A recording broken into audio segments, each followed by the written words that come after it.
On the preparation of the corpse. How to obtain and prepare a corpse for necromantic purposes. Volume 1. The acquisition of the corpse. While the arts of necromancy are only illegal in the province of Morrowind, few citizens of the Empire have an enlightened view of our art. Thus, the acquisition of corpses on which to experiment is often difficult. In Cyrodiil, a few necromancers who have served the Empire are given the corpses of criminals and traitors to use legally. This provides those who have acquired such a post with a fresh supply of corpses, most of them young, strong, and intact. In Morrowind, the outlawing of necromancy would make its practice impossible were it not for the fortunate institution of slavery.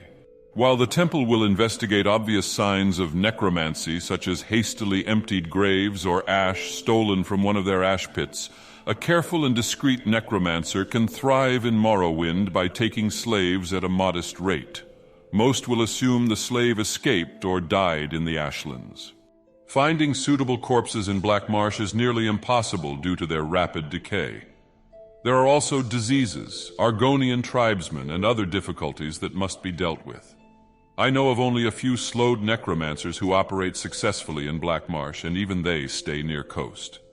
While the forests of Elsewhere pose some of the same problems as those of Black Marsh, the deserts preserve corpses for hundreds of years in a way that requires very little preparation. Khajiit of the desert tribes are often buried with only a small cairn of stones which are easy to find and uncover. The Khajiit show remarkably enlightened indifference to graves being uncovered. It is said that in the port of Senchal one may purchase anything one desires. This is true if you desire fresh corpses. While few Bosmer perform Arkay's rituals when burying the dead, the more primitive Bosmer still practice cannibalism upon their enemies, which reduces the number of available corpses. As would be expected from such a backwards people, they have an intolerance of necromancy that goes beyond all reason. Many necromancers who practice our arts in Valenwood become one with the trees themselves. Somerset Isle is even worse in some ways. Some Altmer born into the most respected noble and scholarly families are actually allowed to study the dead in the open.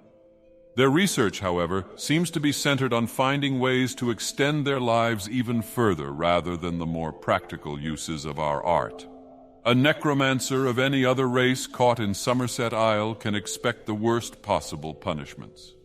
In Hammerfell, where worship of Arkay is strongest, the dead are almost always subject to Arkay's law. There are exceptions after large battles or in remote areas where death occurs far from meddlesome priests.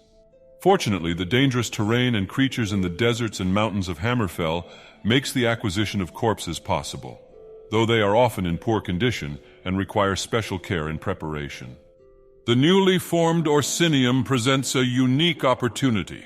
As you know, orc corpses are among the most sought after for the durability of their skin and the strength of their bones. If King Gortwog will listen to reason, we could offer the services of our art in defense of his young nation in exchange for disposing of the orcish dead. A mutually beneficial arrangement, as I'm sure the orcs will agree. To this end, a delegation has been sent to Orsinium, though we have not yet heard any word on the state of these negotiations. In my native High Rock, traditions dating back to the Witch Kings and nomadic horsemen mandate cremation of the dead. This is practiced almost without exception in the north. Through an imperial burial in a tomb or city cemetery is more common in the south. There are still many corpses easily taken from the battlefields of the War of Bethany and the lawless times that followed. There are even rumors that King Gothred of Daggerfall may institute the imperial practice of donating the corpses of criminals for necromantic study as a deterrent to the bandits and pirates that still threaten the Iliac Bay. In Skyrim, the cold weather and isolated terrain allow a few necromancers to operate freely. Alas, the availability of corpses is limited to Nords who die from exposure or in battle. While the cold is preservative, the snow makes these corpses difficult to find. More research dedicated to the magical detection of corpses would be invaluable to the necromancers of Skyrim. The Slode are the most famous necromancers, but little is known of their native Thras. In Tamriel, Slode only practiced necromancy on other races. It is uncertain whether this is true in Thras as well. If so, it would explain the number of slaves that are purchased in Tear by Slode merchants and the rumors of Slode airships carrying corpses from Senchal. These difficulties lead many necromancers to create their own corpses. While I prefer to work with those who have died a natural death, a more expedient approach is sometimes necessary to further the study of the art. While the arts of necromancy can be practiced on animals, such experiments rarely produce interesting results. The servant's ability to follow directions seems to be related to the subject's intelligence in life. While raising the corpse of a man, elf, or beast-man can produce a useful servant, the corpses of animals produce mere guard dogs at best.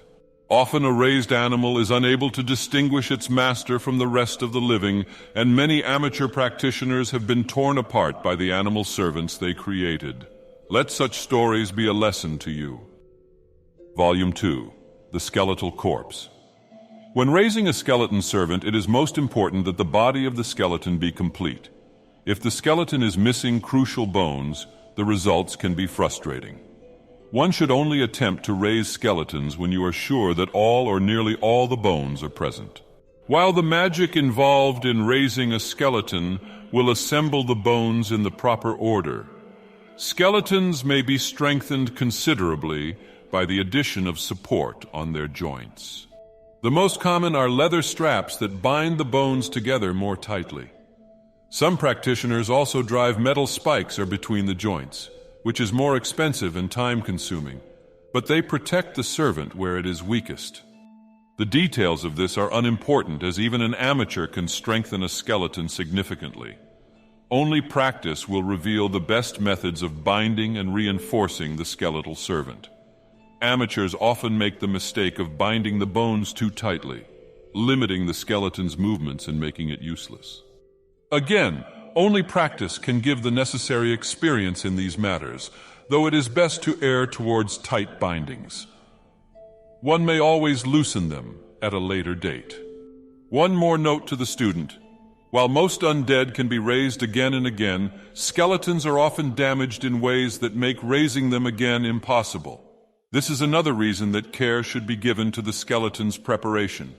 Too many young necromancers raise every skeleton they see with little or no preparation at all.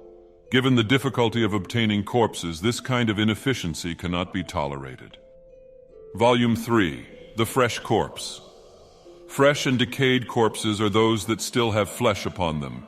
If their decay is advanced, or if you wish a skeletal servant instead, place the corpse along a coast or in a swamp or marsh. Animals are the necromancer's greatest allies when it comes to stripping the flesh from a corpse. The ravenous mud crabs of Morrowind can strip a corpse down to its bones in a matter of days.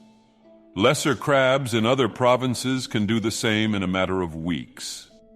If you wish to create a zombie servant, one need only bring the corpse to a suitable site and enact the proper rituals. However, there are a few tips that a young necromancer might want to know. For instance, a decayed servant may be raised many times, even if they have been dismembered by those who do not appreciate our art. However, creating a mere zombie is a method best left to lazy or desperate practitioners. With only a bit more time and effort, one may create a far more useful mummified servant.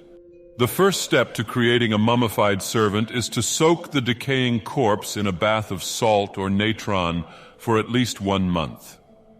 This will halt the decay of the corpse, and if the corpse is fresh enough to have an unpleasant odor, the salts will remove that as well. In a moist climate, such as Black Marsh or Thras, you may have to apply more salts if they become saturated. Some necromancers remove the vital organs before or after this process, but I have never found any practical reason for doing this. The next step is to wrap the servant in cloth or linen.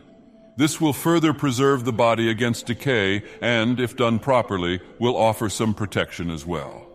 Do not worry if the corpse seems too stiff or desiccated to be a useful servant. The proper rituals will imbue the mummified corpse with the strength to move itself. Most importantly, you will have a much stronger servant who will follow your commands with more independence and understanding.